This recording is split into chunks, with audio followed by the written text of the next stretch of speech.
नमस्कार दोस्तों, welcome back. आज हम लोग देख रहे हैं 9th स्टैंडर्ड संस्कृत, जिनका संस्कृत कंपोजिट है यानी कि 50 मार्क्स का है, उनके लिए सिलेबस इंट्रोडक्शन। ऑलरेडी 100 मार्क्स के लिए सिलेबस इंट्रोडक्शन मैंने अपलोड कर दिया है। अगर आपका कंपोजिट संस्कृत होगा तो आपके पास हाफ हिंदी होगा और हाफ संस्कृत होगा। तो ये जो 50 मार्क्स का संस्कृत है ना, ये सबसे आसान है, क्योंकि आप देख सकते हो कि आपके पास बहुत ज्यादा बड़ा सिलेबस नहीं है। एक तो पहली चीज, आपके पास ग्रामर का जो भी पार्ट है वो भी रिड्यूस हो जाता है, राइटिंग स्किल का पार्ट भी रिड्यूस हो जाता है। तो आपके पास बहुत ही कम सिलेबस है कंपेयर टू संपूर्ण संस्कृत। तो इसके लिए आपका जो भी पार्ट है वो बहुत इजी है। बट अगेन हम लोग सबसे पहले तो इंट्रोडक्शन देख लेते हैं, सो दैट आपको एक आइडिया मिल जाए कि एग्जैक्टली हमें क्या क्या पढ़ना है। जैसे कि आपको पता है, पेपर पैटर्न हमने डिस्कस कर लिया था।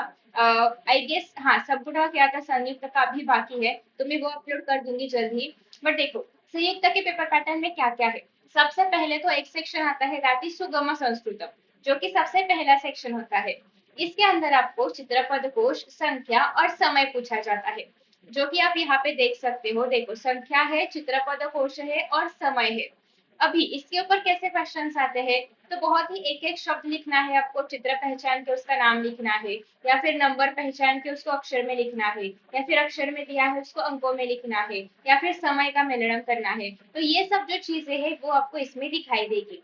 तो ये सेक्शन बहुत ही आसान है और इम्पोर्टेंट है, इसलिए क्योंकि नेक्स्ट ईयर में जब आप लोग 10th की पढ़ाई करोगे तो भी आपको ये सेम ही सेक्शन दिखने के लिए मिल जाएगा। तो आप उसमें भी देखोगे कि सुगमा संस्कृतम है, उसमें भी आपको इसी प्रकार के क्वेश्चंस देखने के लिए मिल जाएंगे। इसके लिए अभी से इसका प्रिपरेशन करना बहुत ज्यादा इंपॉर्टेंट है।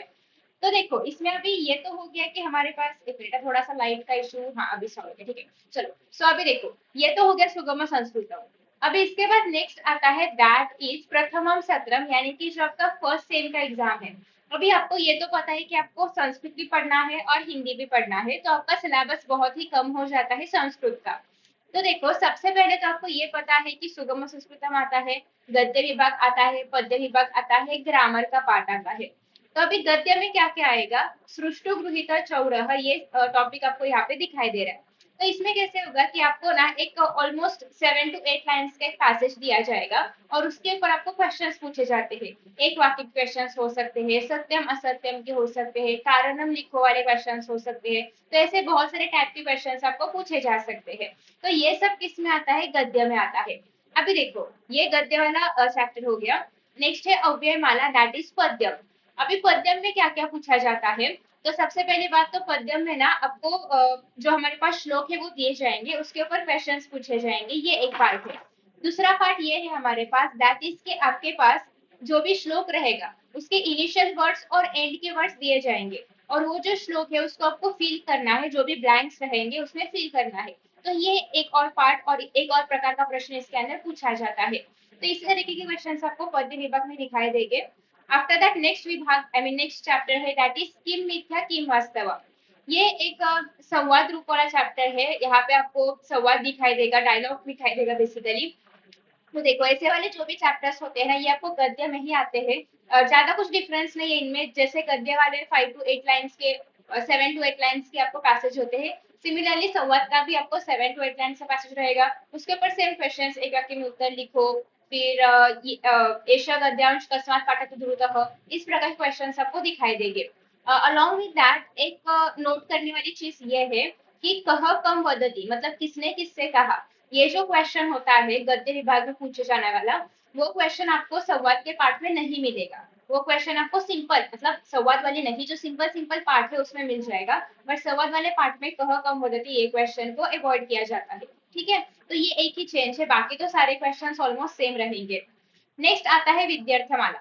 सेम लाइक अव्यय माला, इसमें भी आपको कुछ श्लोक दिए जाएंगे, उसके ऊपर क्वेश्चंस पूछे जा सकते हैं। अभी देखो, प्रथम सत्र में आपके पास विद्यार्थमाला और अव्यय माला, ये दो ही पद्य है। तो आपको इन दोनों श्लोक में से मिक्स्ड श्लोक दिए जाएंगे, दो दो अव्यय माला के हो सकते हैं, दो विद्यार्थी मालाओं का कॉम्बिनेशन दिया जाएगा 4 श्लोक का, और उसके ऊपर क्वेश्चन पूछे जाएंगे।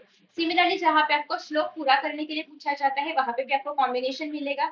एक श्लोक अव्यय माला का हो सकता है, एक श्लोक विद्यार्थी माला का हो सकता है, जहाँ पे इनिशियल के वर्ड से एंडिंग के वर्ड से बीच का आपको फिल करना है। इसलिए आपको श्लोक रट्टा मारना बहुत ज्यादा इंपॉर्टेंट है। नेक्स्ट है वीर वनिता विश्वला। सिमिलरली सृष्टुभ्रूतः चौरः में कैसा 7 to 8 लाइन्स का पैरा आ सकता है, वैसे वीरवनिता से आ सकता है। और इसमें भी आपको सेम क्वेश्चंस, एक वाक्य वाले क्वेश्चंस, कारण वाले क्वेश्चंस, सत्य असत्य वाले क्वेश्चंस पूछे जा सकते हैं। नेक्स्ट है पिनकोड प्रवर्तक महान संस्कृतज्ञ। अगेन गद्यम वाले सेक्शन का चैप्टर है। तो अगर आपने प्रथम सत्र यानी कि फर्स्ट सेमेस्टर को ध्यान से देखा तो देखो सृष्टुभ्रूत चौरः एक गद्यम है, अव्ययमाला अगेन दूसरा गद्यम है, किम मिथ्या किम वास्तवम इस वास्तवम इस थर्ड गद्यम, फोर्थ गद्यम इज वीरवनिता विश्वला और फिफ्थ गद्यम इज पिनकोड प्रवर्तक महान संस्कृतज्ञ। तो ये आपके पास सारे गद्य वाले चैप्टर्स है, विद्यार्थमाला और अव्ययमाला पद्य वाले मतलब श्लोक वाले चैप्टर्स है। अभी ये हो गया प्रथम सत्र। सिमिलरली अगर हम लोग द्वितीय सत्र में देखें तो सिलेबस और कम हो जाता है।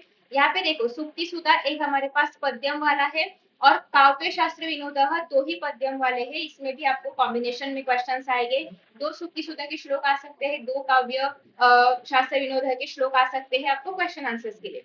और फिल करने के लिए आपको फर्स्ट और एंड वर्ड दिया जाएगा, बीच के जो भी श्लोक का पार्ट रहेगा वो आपको फिल करना है। तो इस प्रकार के क्वेश्चन इसमें पूछे जाते हैं। अलॉन्ग विद दैट अभी देखते हैं कि गद्य में क्या क्या आ सकता है।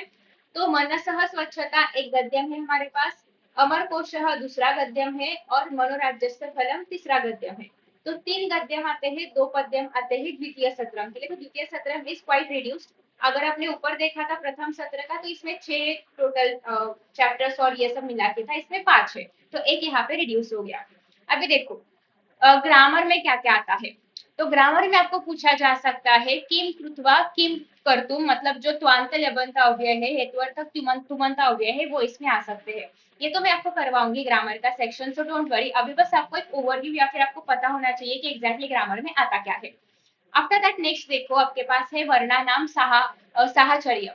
तो इसमें यह होता है कि आपको पता है हमारे पास वर्णमाला है, क ख ग घ ये सारे वर्ण हमारे पास है। तो हर एक वर्ण में से कौन सा वर्ण ओष्ठव्य है, मतलब बोलते वक्त हमारे हम ओठों का यूज करते हैं या फिर ओठ चिपक जाते हैं, फ फ ब ऐसा होता है ना। तो वो सारे जो वर्णों का अभ्यास है वो हम लोग इसमें करेंगे। किम करवानी मतलब यहाँ पे हम लोग क्रिया और ये सब चीजें पढ़ेंगे। किम कुरियात किम भवेत अगेन ग्रामर का पार्ट है। जब आपको ये बेसिक टॉपिक्स अच्छे से समझेंगे तो हम लोग हाई लेवल का ग्रामर समझ सकते हैं और फिर आपको 10th में जब आप जाओगे तो वो ग्रामर समझना भी इजी हो जाएगा। क्रियापदम किम कथयति, तो कोई भी क्रियापद है वो क्या कह रहा है, वो क्या एक्शन परफॉर्म कर रहा है, वो हमें इसमें से पता चलेगा। कह कृतवान का कृतवती अगेन कह स्टैंड्स फॉर पुल्लिंगी, का स्टैंड्स फॉर स्त्रीलिंगी, ये भी हम लोग इस चैप्टर में देखेंगे। उपपद विभक्त्यंत हो या फिर संख्या विशेषणानी हो। संख्या विशेषणानी बहुत ज्यादा इंपॉर्टेंट पार्ट है क्योंकि आपको ये डायरेक्टली क्वेश्चन एग्जाम में पूछे जाते हैं। Not only for the 9th standard but 10th standard में भी आपको सेम क्वेश्चन आते हैं और संख्या विशेषण के ऊपर। इसके लिए ये पार्ट मिस नहीं करना है किसने भी, ठीक है। ये सो 1 और 2 है इसके अंदर। नेक्स्ट है क्रियापदम किम कथयति सेकंड पार्ट, फिर है केन कृतम और फिर है विशेषण विस्तारः। तो इस तरीके से कुछ ग्रामर के टॉपिक्स है जो हमने देखे हैं। ये आपको ऑब्वियसली डिटेल में मिल जाएंगे। आफ्टर दैट नेक्स्ट आता है हमारे पास शब्दकोशः पदाभ्यासः। तो ये करने की जरूरत नहीं है, मैं आपको अमर कोश में बता दूंगी कुछ कुछ जो चीजें करनी है, वो बाकी ज्यादा करने की जरूरत नहीं है। फिर देखो फिर है भाषा सूत्र। भाषा सूत्र में आपको मिलेगी कि अलग अलग जो हमारे पास टेबल्स है उनमें से कौन से टेबल्स करने हैं या फिर लकार में क्या करना है, समास में क्या करना है, वो सब चीजें आपको भाषा सूत्र में दिखाई देगी। तो देखो जो भी लोग 9th में नए नए आ रहे, तो मैंने 8 से 9 तक वाला जो ब्रीच कोर्स है वो 5 to 8 के चैनल पे अपलोड कर दिया है। 5 to 6 कोर्सेज कुछ है या फिर वीडियोस कुछ है, वो देख लेना। क्योंकि आपको 8 का कौन सा नॉलेज आना चाहिए जब आप लोग 9 की पढ़ाई स्टार्ट करोगे, वो सब मैंने उसे बता दिया है, तो वो एक बार चेकआउट कर लेना, बहुत ज्यादा इंपॉर्टेंट है। तो देखो नाम के टेबल्स कौन से आने चाहिए, सर्वनाम के कौन से आने चाहिए, क्रियापद के प्रत्यय कौन से आने चाहिए, वो सब मैंने बता दिया है। तो देखो यहाँ पे ना क्रियापद में आपने ऑलरेडी 8 स्टैंडर्ड में लट लकार और लंग लकार किया है, प्रेजेंट और पास्ट टेंस किया है। अभी आप लोग करोगे लोट लकार, फिर आप करोगे विधिलिंग लकार, फिर आप करोगे दैट इज लूट लकार। तो ये 3 लकार आपको इस साल करने हैं। अगेन आपको समास भी करना है, नाम के अलग अलग रूप, अलग अलग तालिका, सर्वनाम और क्रियापदों की। फिर है कर्मवाचक क्रियापदम, तो ये वाचक परिवर्तन में हम लोग देखेंगे ही। वाच्य पहचानो या फिर वाच्य परिवर्तन करो, दोनों में भी हम लोग कर्मवाच्य क्या होता है, कर्तृवाच्य क्या होता है वो देख लेंगे। फिर भूतकाल धातुवाचक विशेषणानी, ये भी आपको यहाँ पे मिल जाएगा लोटे लकार के इसमें। फिर समास के अंदर बोला गया है विभक्ति तत्पुरुष समास। तो जब भी मैं आपको समास पढ़ाऊंगी तो पूरा समास आपको 9th में नहीं है, समास के कुछ प्रकार 9th में है, कुछ प्रकार 10th में है। तो इनकेस अगर आपको समाज का वीडियो देखना है तो मैं अपलोड कर ही दूंगी, बट अभी इतनी जल्दी नहीं पढ़ेंगे हम लोग बेसिक से जाएंगे। तो जिनको भी अगेन एग्जाम की पॉइंट ऑफ व्यू से समाज सबसे पहले पढ़ने हैं उनके लिए मैंने ऑलरेडी जो वीडियो अपलोड किए हैं वो आप लोग रेफर कर सकते हो। बट आई वुड सजेस्ट कि जो भी लेक्चर्स का फ्लो रहेगा उसके साथ साथ चलो, सो दैट आपको सारी चीजें बहुत आसानी से समझ में आ जाए। तो देखो यहाँ पे हमने सब कुछ कवर कर लिया है कि सबसे पहले सुगम संस्कृतम में क्या आता है, फिर गद्यम में क्या आता है, पद्यम में क्या आता है, ग्रामर में क्या आता है, और फिर भाषा सूत्रम यानी कि तालिका वगैरह समास है, इनमें क्या क्या आता है। तो ये तो चीजें बहुत क्लियर है आपको कि पूरा साल आपको किस सिलेबस के ऊपर पढ़ाई करनी है या फिर एग्जैक्टली क्या पढ़ना है, ये आपको थोड़ा बहुत समझ में आ चुका होगा। अभी सबसे पहली बात तो देखो आपको ये पता होगा, तो जैसे कि आप सब लोग अभी 8 से 9th में जा रहे हो तो वेदांतु के ऊपर बहुत बैचेस लॉन्च हो रही है नई नई, जो कि आप लोग यहाँ पे देख सकते हो। हाँ, यहाँ पे देख सकते हो। तो यहाँ पे देखो लर्नर्स बैच है आपके, जो भी 8 से 9th में जा रहे हैं, सारे सब्जेक्ट्स होंगे यहाँ पे। ऑफकोर्स मैं भी आपको संस्कृत पढ़ाऊंगी और सारे टीचर्स आपको अलग अलग सब्जेक्ट्स पढ़ाएंगे, और सिमिलरली बहुत सारी other branches I mean other batches भी यहाँ पे चालू हो रही है।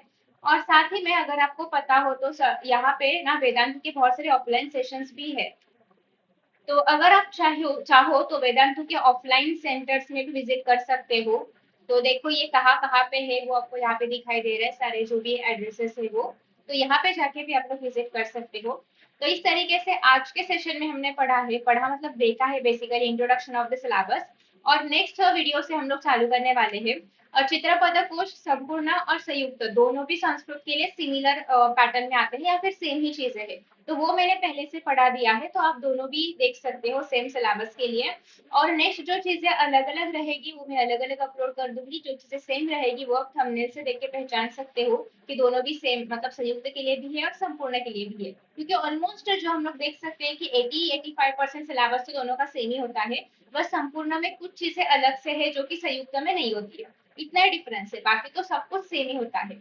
और इवन इसके बाद में आपको एक पेपर वर्क का वीडियो अपलोड करवा दूंगी जहाँ पे आपको एग्जैक्टली पता चलेगा कि कौन सा सेक्शन कितने मार्क्स के लिए आता है, किसको कितना फोकस करना है, कितना ध्यान देना है किसके ऊपर, ये आपको उसमें पता चल जाएगा। एंड डोंट वरी, संस्कृत बहुत ही आसान सब्जेक्ट है जहाँ पे आपको बस चीजें फॉलो करनी है जो जो मैं बताऊंगी। And thank you so much for watching, see you in the next session, bye.